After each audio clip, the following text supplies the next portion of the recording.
Hello, good day and welcome. I'll be answering JAMB 2020 Chemistry Past Question 23. The combining powers of HClO3, O2 minus, and Na plus Cl minus, that is the trioxochlorate ion, the oxygen ion, sodium ion, and the chloride ion, respectively, are. So we are asked to find the combining powers of these radicals or these elements given. Now, like we know, when we're talking about combining powers, we're talking about combining power of a substance or a compound or an element.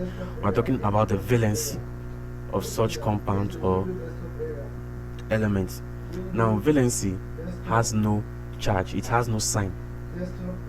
It has no sign, either positive or negative, unlike ions. Ions are represented with this charge, either positive charge or negative charge. But for valency just simply represent the combining power of such compound, substance, or elements.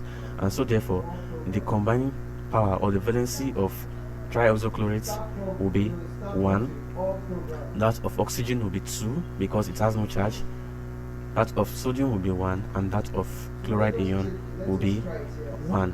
So the answer to this question is option B. Thank you, and ensure to subscribe to the channel for more videos and past questions.